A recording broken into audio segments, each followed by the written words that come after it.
तक हमने देखा कैप्टन ओज़ेल, कैप्टन वर्मिलियन और कैप्टन यामी डेविल बिलीवर्स को रोकने वहाँ आ जाते हैं और उन्हें उन पर भरोसा करने के लिए कहते हैं और तब डेविल बिलीवर्स उनकी बात मानकर वापस चले जाते हैं और डाजू और उसके साथी वहाँ से जाने की बात करते हैं और तब दामनाटियो उन्हें जज करके उन्हें उस किंगडम को छोड़ने का हुक्म देता है और वो सभी लोग स्पेड किंगडम की तरफ निकल पड़ते हैं। और अब आगे तब यहाँ हमें एक फ्लैशबैक दिखाया जाता है जहाँ फर्स्ट विजिट किंग एक मैजिक आइटम का ब्लूप्रिंट बनाते हैं और कहते हैं ये वो मैजिक आइटम है जो कि एल्व्स के मैजिक स्टोर की तरह अपने अंदर मैजिक को स्टोर करेगा और उन लोगों के काम आएगा जिनके पास मैजिक बहुत कम है, क्योंकि इस किंगडम में बहुत सारे ऐसे लोग हैं जिनके पास कम मैजिक है और सभी लोग उनके साथ भेदभाव करते हैं। तो शायद इसकी मदद से वो डिस्क्रिमिनेशन खत्म हो जाए। तब यहाँ नैरो सोचती है मेरे प्रिंस ने हमेशा इस किंगडम के फ्यूचर के बारे में सोचा है, पर डाजू की बातों को सुनकर लगता है कि उन्होंने बहुत सारा डिस्क्रिमिनेशन फेस किया है और मैं ये देख सकती हूँ कि 500 सालों में ये किंगडम बिल्कुल नहीं बदला है। तब यहाँ विजिट किंग ब्लैक बुल से डेविल बिलीवर्स के बारे में पूछते हैं और तब वो लोग उन्हें सारी बात बताते हैं। तब विजिट किंग कहते हैं तो ये सब कुछ डिस्क्रिमिनेशन की वजह से हुआ है। लगता है उन लोगों ने बहुत ज्यादा सहा है। अगर हमें इस किंगडम को बेहतर बनाना है तो हमें जल्द से जल्द डिस्क्रिमिनेशन को खत्म करना होगा। तब वहाँ मार्क्स आ जाता है और हम देखते हैं हर्ट किंगडम की क्वीन उन्हें कांटेक्ट करती है और कहती है जैसे कि हमने बात की थी कि तुम लोगों को यहाँ पर ट्रेनिंग करनी होगी, तो हमने उसकी तैयारी पूरी तरह से कर ली है। और तब हम देखते हैं उन्हें दर्द होना स्टार्ट हो जाता है और कनेक्शन कट जाता है। तब आशा कहता है आखिरकार क्या हुआ? तब फिनरल कहता है शायद मैगुला का कर्ज बढ़ रहा है। तभी कैप्टन यामी फिनरल को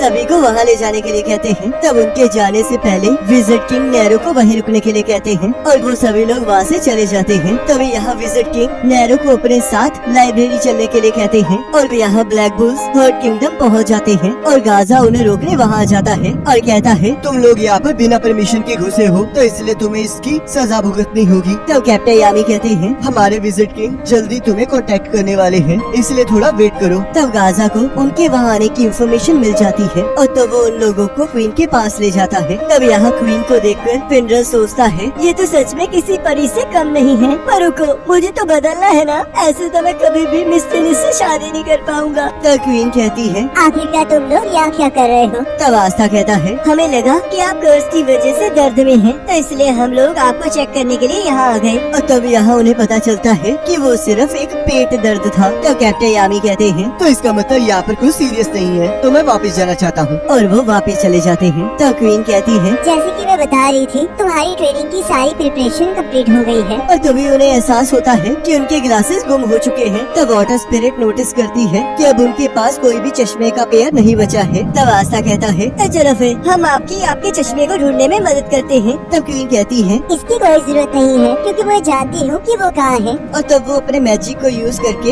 एक जानवर को ढूंढ लेती है जिसके पास उनका चश्मा होता है और उस जानवर का नाम मूगी होता है। तब नोएल नोटिस करती है कि जिस जानवर के पास क्वीन का चश्मा होता है वो और उस जानवर की शक्ल मिल रही होती है जिस पर क्वीन लेटी होती है। और तब क्वीन उस जानवर को मूगी की माँ के तौर पर इंट्रोड्यूस करवाती है। तब यहाँ आस्था उन ग्लासेस को वापस लाने की बात करता है। तब फिनरल इस बात के लिए मना कर देता है और सोचता है पर रुको, अगर मैं इसमें क्वीन की मदद करूँगा तो शायद क्वीन मेरे से इम्प्रेस हो जाए। पर रुको, मैं तो इस कर्ज को तोड़ना चाहता हूँ ना। और तब वो उस चश्मे को ढूंढने के लिए हाँ कर देता है। और तब हम देखते हैं वो तीनों उस चश्मे को ढूंढने चले जाते हैं। तब यहाँ फिनरल अपने स्पेशल मैजिक को यूज करके मूगी को अपने पास बुला लेता है, पर मूगी उसके नाक को काटकर पानी के अंदर चला जाता है जहाँ नोएल उसका पीछा करने लगती है। पर मूगी की क्यूटनेस को देखकर वो उसे पकड़ नहीं पाती और तब उसके बाद मूगी उन पर हंसने लगता है। तब आस्था कहता है मेरे पास एक आइडिया है। और तब वो फिशिंग करने लगता है और हम देखते हैं मूगी उस फिश को खाने के लिए आस्था के पास आ जाता है। तब मूगी जैसे ही उस फिश को पकड़ने लगता है और तभी आस्था फिशिंग रोप की मदद से उसे पकड़ लेता है। तब क्वीन ये देखकर कहती है ये तो की से उसे डिटेक्ट कर रहा है, पर ऐसा तो सिर्फ लैंड ऑफ सन में किया जाता है। तो वाटर स्पिरिट कहती है तो इसी वजह से इसने पहली बार आपको ढूंढ लिया था। तो क्वीन सोचती है इससे कोई फर्क नहीं पड़ता कि इसके पास एंटी मैजिक है या फिर ये आर्केन स्टेज पर है, पर मैं ये देख सकती हूँ कि ये बहुत ज्यादा स्ट्रॉन्ग बनने वाला है। तब आस्था मूगी से फिश के बदले में क्वीन के ग्लासेस ले लेता है। तभी हम देखते हैं वो चश्मा जैसे ही क्वीन के हाथ लगता है क्वीन नीचे गिर जाती है जिस वजह से वो टूट जाता है और वो तीनों इसे देखकर बहुत ज्यादा शॉक हो जाते हैं। तब नोएल कहती है और मुझे ये बताइए कि आपकी आंखें इतनी ज्यादा खराब है, क्योंकि पिछली बार तो आप बिल्कुल सही लग रही थी। तब वाटर स्पिरिट कहती है वो इसलिए था क्योंकि जब क्वीन अपने रॉयल कपड़े में होती है तब जब वो मोरा जोन से अपने आसपास की चीजों को डिटेक्ट करती है तो इससे कोई फर्क नहीं पड़ता कि वो देख सकती है या नहीं। तब आस्था कहता है, अगर आप हमेशा ऐसे करेंगी तो आपको ग्लासेस की कोई जरूरत नहीं है। तो क्वीन कहती है, मेरे पास इनफाइनाइट मैजिक नहीं है, तो इसलिए मुझे किसी बुरे वक्त के लिए अपने मैजिक को बचा कर भी रखना होता है। और तब गाजा क्वीन के लिए एक नई ग्लासेस ले आता है और तब वो दोनों देखते हैं कि वो ऐसे चश्मों के बहुत सारे पेयर्स लाया होता है। तो फिनरल कहता है, तो जो हमने किया वो क्या किसी काम का नहीं था। तो नोएल आस्था को कहती है, ये भी तुम्हारी गलती है क्योंकि तुमने ही हमें उस चश्मे को ढूंढने जाने के लिए कहा था। तब क्वीन उन सभी का शुक्रिया अदा करती है और फिनरल उनके साथ फ्लर्ट करने लगता है और फिर से अपने आप को रोकने के लिए जमीन पर अपना सिर मारने लगता है। तो क्वीन कहती है, तो चलो फिर अब काम की बात करते हैं। हमें तुम्हारी ट्रेनिंग में प्रिपरेशन करने के लिए इसलिए टाइम लगा क्योंकि हम लोग चाहते थे कि स्पिरिट गार्डियन भी अपनी पूरी फॉर्म में आ जाएं। पर स्पिरिट गार्डियंस की भी लिमिट है कि वो कितने लोगों को ट्रेन कर सकते हैं। तब आस्था इसे सुन के बहुत ज्यादा एक्साइटेड हो जाता है। तो नोएल कहती है, आखिरकार तुम क्यों इतने खुश हो रहे हो? किसी ने नहीं कहा कि तुम्हें यहाँ पर ट्रेनिंग करने के लिए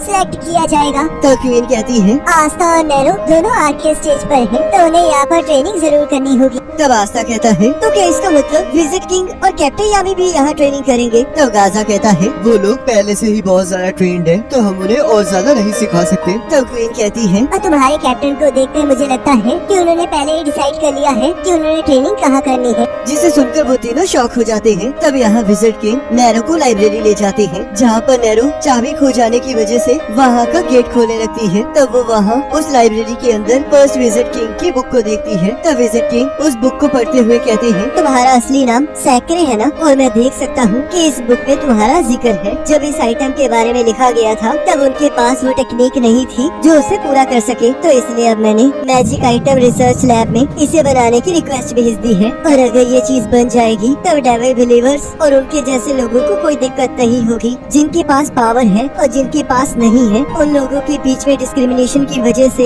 ये किंगडम बिखर गई है। तो अगर हमें क्लोवर किंगडम को ठीक करना है तो हमें इन लोगों को जोड़ना होगा। तब ये बात सुनकर नैरो को विजिट किंग के अंदर फर्स्ट विजिट किंग की झलक दिखाई देती है। तब यहाँ आस्था, नोएल और फिनरल ब्लैक बुल बेस वापस आ जाते हैं, जहाँ आस्था नैरो को बताता है कि वो लोग ट्रेनिंग करने हर्ट किंगडम जा रहे हैं। तब यहाँ रात को नैरो सोचती है, मेरे प्रिंस, मैं ये देख सकती हूँ कि आपका सपना अभी भी जिंदा है। अभी के विजिट किंग आप ही की तरह इस क्लोवर किंगडम के बारे में सोचता है और इस किंगडम से प्यार करता है। तो इसलिए मैं वादा करती हूँ कि मैं स्ट्रॉन्ग बनके इस किंगडम को प्रोटेक्ट करूँगी। तब यहाँ ग्रे सोच रही होती है कि सभी लोग बहुत ज्यादा मेहनत कर रहे हैं और पूरा ध्यान अपनी ट्रेनिंग पर दे रहे हैं, पर मैं अभी भी सबके सामने आने में शर्मा रही हूँ। तो वक्त आ गया है जब मैं अपने आप को बदलूंगी। तब यहाँ ग्रे अपनी शाइनेस को कम करने के लिए नोएल को उसे अपना स्टूडेंट बनाने के लिए कहती है। तो नोएल कहती है, आखिरकार तुम ये क्यों करना चाहती हो? तब ग्रे कहती है, अगर मैं ऐसे ही रहूंगी तो मैं स्पिरिट किंगडम और डेविल के साथ नहीं लड़ पाऊंगी, और मैं ये भी चाहती हूँ कि मैं अपने असली रूप में इस लड़ाई को लड़ूं। तो नोएल कहती है, और तुम्हें मेरी मदद क्यों चाहिए? हमारी टीम में और भी मेंबर्स है ना? तो ग्रे कहती है, क्योंकि तुम हमेशा से कॉन्फिडेंट रही हो और ये शायद रॉयल्टी होने के कारण है। मैं हमेशा से तुम्हारी जैसा बनना चाहती थी नोएल। तो नोएल इस बात के लिए मान जाती है। तो नोएल कहती है, तो तुम तब शर्माती हो ना जब लोग तुम्हारी तरफ देखते हैं। तो चलो फिर इस बात की प्रैक्टिस करते हैं। और तब हम याद रखते हैं जब नोएल उसे देख रही होती है वो तब भी उससे शर्मा रही होती है। तब वहाँ गॉर्डन उनकी मदद करने आ जाता है और कहता है, तो चलो फिर तुम शुरुआत के लिए मेरी डॉल्स के साथ प्रैक्टिस करो। और हम देखते हैं ग्रे उन डॉल्स के सामने भी शर्मा रही होती है। तो नोएल कहती है, तुम्हें याद है कि तुम्हें मेरी तरह बनना है? तो चलो फिर अपने आप में कॉन्फिडेंस लाओ।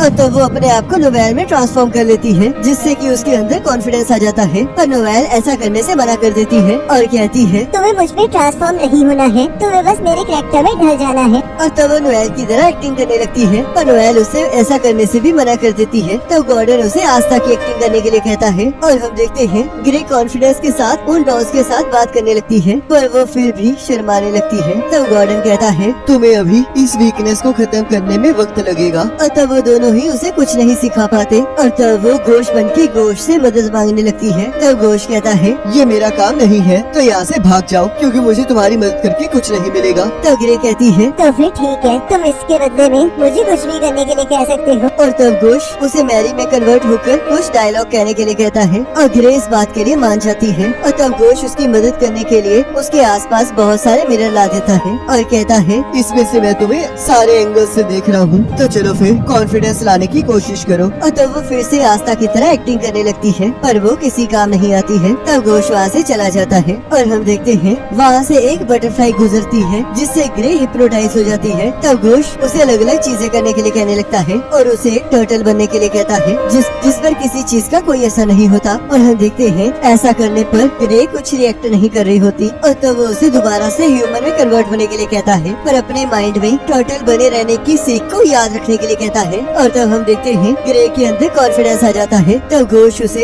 एक मार्केट में ले जाता है और उसे सारे लोगों का सामना करने के लिए कहता है। तब हम देखते हैं ग्रे बिल्कुल भी घबरा नहीं रही होती। तब गोश उसे अपना वादा पूरा करने के लिए कहता है और तब ग्रे जैसे ही मैरी में कन्वर्ट होती है वैसे ही गोश उसे डरा देता है जिससे वो दोबारा से शाय फील करने लगती है। तब गोश कहता है, अगर तुम्हें इतनी शर्म आती है तो तुम पहले की तरह ट्रांसफॉर्म होके क्यों नहीं रहती हो? क्योंकि रियलिटी में मैं वो नहीं हूँ। क्या तुम मजाक कर रही हो? चाहे तुम जो मर्जी बन जाओ पर तुम हमेशा वही रहोगी जो तुम असल में हो। तब हमें यहाँ ब्लू रोज नाइट का हेडक्वार्टर दिखाया जाता है जहाँ वो सभी लोग ट्रेनिंग कर रहे होते हैं। तब सोल कहती है, तुम तो पहले से भी ज्यादा ताकतवर हो गई हो। तो कैप्टन शार्लेट कहती है, पर ये अभी भी उस डेविल को हराने के लिए काफी नहीं है। और तब वो फिर से अपनी स्क्वाड को उन पर अटैक करने के लिए कहती है। तब सभी लोग बुरी तरह से थक चुके होते हैं और तब वो सभी को ब्रेक लेने के लिए कहती है। और तब यहाँ सभी लोग ट्रेनिंग के लिए बहुत ज्यादा एक्साइटेड हो रही होती है। तब कैप्टन शार्लेट सोचती है, ये बहुत ज्यादा एनर्जेटिक लग रही है क्योंकि मैंने मर्दों के साथ बात न करने वाली रिस्ट्रिक्शन को हटा दिया है।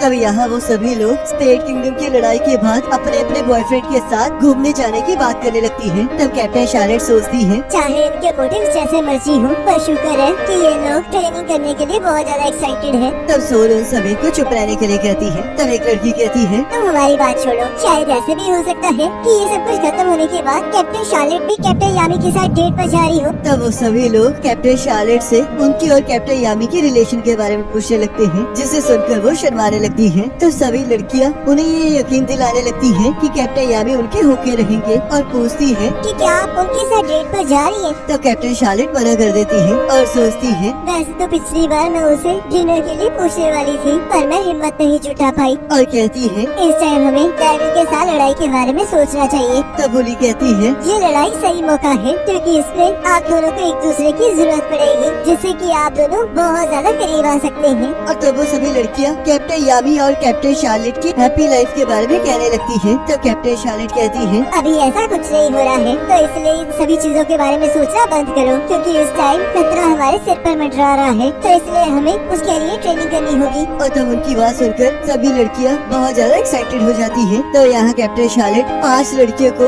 अपने ऊपर इकट्ठे हमला करने के लिए कहती है। तब कैप्टन शार्लेट उनके हमलों से बचकर उन पर हमला कर देती है और हम देखते हैं वो सभी लोग हार जाती हैं। तो कुछ लड़कियां कहती हैं, कैप्टन शार्लेट बहुत मेहनत कर रही है तो हमें भी पीछे नहीं हटना चाहिए। तो कैप्टन शार्लेट बाकी सभी को आराम करने का कहकर बचे हुए लोगों को उन पर हमला करने के लिए कहती है। तब वो पूरी टीम कुछ डिस्कस करने लगती है। तब एक लड़की उनके पास आकर कहती है, हमें लगता है कि हम आपके लिए सही ट्रेनिंग पार्टनर नहीं हैं क्योंकि हम आपको बराबरी की टक्कर नहीं दे सकते और आप इस तरह अच्छे से ट्रेनिंग भी नहीं कर पाएंगी। तो दूसरी लड़की कहती है, तो शायद आपको दूसरी स्क्वाड के साथ ट्रेनिंग करने से ज्यादा फायदा होगा, जैसे कि आप ब्लैक बुल्स को ही ले लीजिए। ब्लैक बुल्स के अंदर बहुत ज्यादा ताकतवर लोग हैं। तब सभी लोग इस बात के लिए हाँ करने लगती हैं और इकट्ठे ट्रेनिंग करने का सजेशन देती हैं। तब कैप्टन शार्लेट कहती है, ठीक है, मैं इसके बारे में सोचूंगी। तब मार्क्स उन्हें कैप्टन की मीटिंग के लिए बुला लेता है। तो यहाँ कैप्टन शार्लेट कैप्टन यामी से इस बारे में पूछने के लिए आगे बढ़ने लगती है पर उनका पैर फिसल जाता है जिस वजह से कैप्टन यामी उन्हें पकड़ लेते हैं। पर उन्हें अपने इतने करीब पाकर कैप्टन शार्लेट की फीलिंग्स एकदम से बढ़ जाती हैं और वो चीखते हुए इधर उधर भागने लगती हैं। तब यहाँ विजिट किंग कहते हैं, तो आज कैप्टन शार्लेट फिर से लेट है और स्टार फेस्टिवल वाले दिन भी कैप्टन शार्लेट और कैप्टन यामी दोनों गायब थे। आखिरकार चल क्या रहा है? तब मार्क्स कहता है, मुझे नहीं पता पर उन्होंने ब्लैक बुल्स के साथ ज्वाइंट ट्रेनिंग की बात की थी तो शायद ये उसके रिलेटेड कुछ हो। तब विजिट किंग कहते हैं, इससे मुझे एक आइडिया आया है। हम सभी लोग जानते हैं कि सभी लोग द आई ऑफ मिडनाइट सन के अटैक के बाद बहुत ज्यादा थक चुके हैं और उन्हें अब इस बात की फिक्र हो रही होगी कि रॉयल फैमिली उन्हें बचा भी सकती है या नहीं। तो इसलिए अब हमें मैजिक नाइट्स की स्ट्रेंथ पर उन्हें भरोसा दिलाना होगा और ये भी ध्यान रखना होगा कि इससे स्क्वाड्स का कॉन्फिडेंस भी बढ़े। तो इसलिए मैं चाहता हूँ सारे कैप्टन एक दूसरे के खिलाफ फाइट करें। और इसी के साथ एपिसोड